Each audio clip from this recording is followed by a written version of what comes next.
So these young ladies won district contest the other day. We're going to area tomorrow, which in our area in FFA there's 96 schools. That's a possibility, but there's 3 out of each district, so we have 4 districts. So the top 12 will be there tomorrow, and they're one of our district winners, so they'll go compete and then see if they can qualify for state. They have to win tomorrow to qualify for state, which is at Sam Houston State. So we have to do an issue, and our issue this year is advertising in the agricultural world today, and so we'll let them get started. So if y'all have any questions at the end, we'd love to have some, if you have any. But we don't want to take too much of your time. It's about 10 minutes, and then we'll be out here. Thank you for allowing us to come. Yeah.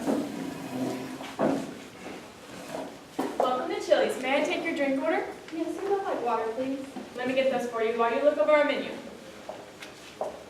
I'm thinking of ordering one of those big mouth burgers that taste so good.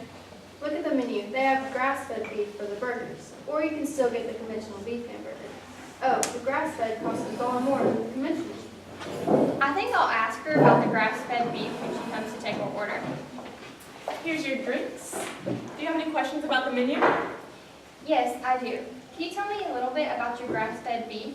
Oh, great. Thanks for asking. It was actually produced from a cow that was grass-fed. So the meat's going to taste a little bit better because the cow was happier during its lifetime. It's like eating chicken and eggs from a cage-free chicken. They just taste better. So I will be happier after eating a happier animal? Precisely. Don't you just love the fruit cups? Just the correct amount of fruit in a cup for a snack, and plus it's so easy to carry with you. Oh, I see you're a drainer. You don't drain your fruit cup with all that added sugar. No, these are all natural juices, so I drink it. Marketing. We see it daily in our lives, on TV, magazines, radio, and social media. Our cereal is sugar-free. Beef-loving Texans. Antibiotic-free. All natural, no sugar added. No GMOs. And the list can go on and on with these different types of marketing for our food products. Good afternoon. I'm Madison Vestal from the Gilmer FFA chapter, and we would like to thank you for the opportunity to present our agricultural issue forum, Advertising in the Agricultural World of Today. With me today are Logan Parrish, Alex Kadoka, Melina Blackstone, and Maddie McKeon. Consumer demands drive our food production here in the United States. Food companies and advertising agencies are paying close attention to the trends and desires of the consumers. Restaurants have jumped on the bandwagon too, showing these same types of trends, trying to meet the needs of the consumers with things like from farm to plate, organically grown. So, do they have a secret? Wait, there's a secret? Let me know the secret. I have to know the secret. Hang on, Logan. Don't you remember? That's one of the reasons why we're here today, to discuss marketing. Oh yeah, that's right. You made my heart skip a beat. This afternoon, let's take a look at the advantages and disadvantages of advertising today in the agricultural marketplace. Alex, would you like to begin? Thank you, Maddie. In the past and still today, we advertise our products using facts and science to promote the items. These are still very successful campaigns for our products. That's right. Let me give you an example. Beef, it's what's for dinner, was a slogan that was coined a few years ago and was a very successful campaign for the beef industry and promoted beef to the consumer. Where's the beef? Do you remember that one? Oh yeah, that was a Wendy's promotion that made that phrase a common slogan within the fast food industry. But let's get back to the facts. With the slogan beef, it's what's for dinner, advertise the protein percent in a daily serving of beef and the nutritional value of beef. These are some of the facts about beef and how they use the slogan to promote their industry. So advertising similar products, we presented the facts and it has been successful. The industry and marketing is changing for the agricultural world. So I guess you're going to blame social media? Well, it does have an effect on how we do things. I heard it on the internet, so it must be true. Do you remember that ad from a few years back? Oh yeah, she had a blind date with a French model. Bonjour. Yes, and he was about as French as an order of McDonald's fries. So, how has it changed, Logan? Marketing has turned to emotional intelligence. What is that? Some kind of new made-up word? No, it's been around and studied since the 1920s.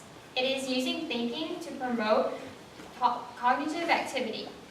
It helps prioritize what we react to and what we pay attention to. So in other words, it's something we respond to emotionally, something that grabs our attention.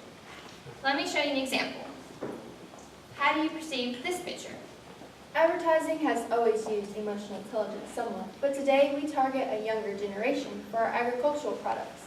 This trend is to bring more emotion to our ads, and yes, social media plays a part, a really big part, in promotion using emotional intelligence. Those are some of the points on the issues of the secrets of advertising. Advantages we see play a big role in marketing today. But let's take a look at the disadvantages and see what they're bringing to the table. Thank you, Maddie. We do know that they want to target a younger and healthier consumer rather than the one 20 to 30 years ago. And we will agree to that, but the problem is how we are reaching this market with our food products. A disadvantage of using emotional intelligence is that we're not educating the consumer of all ag products and benefits. Allowing the public and the consumers to know why ag producers are using certain practices to provide safe and cost-effective foods.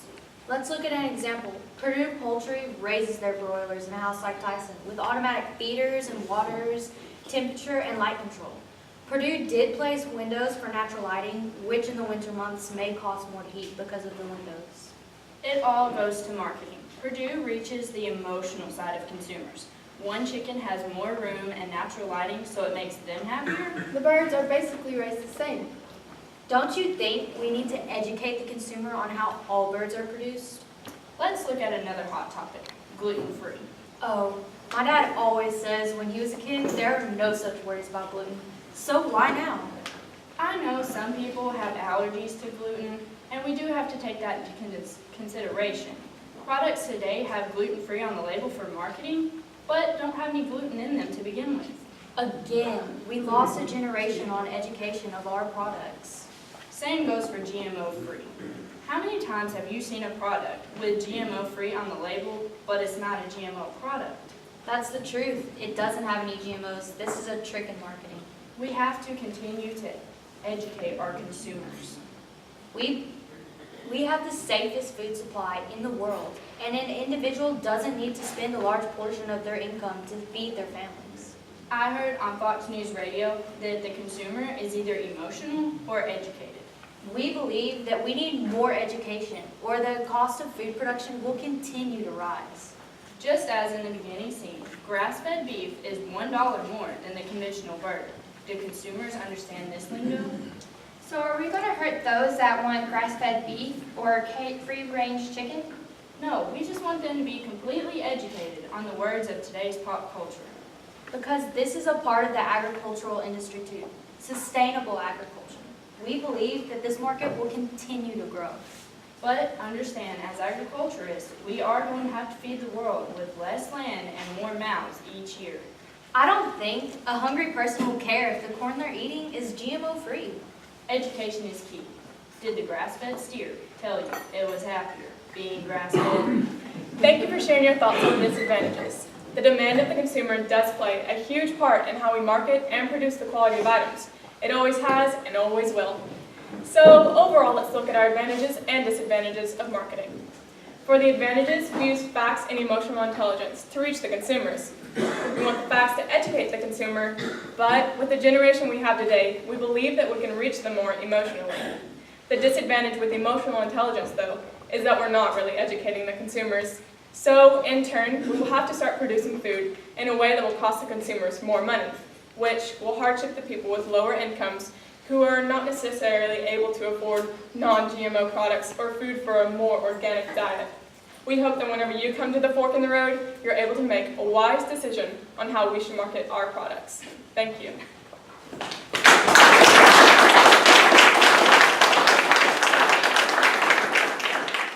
Anybody have any questions for them? Quick?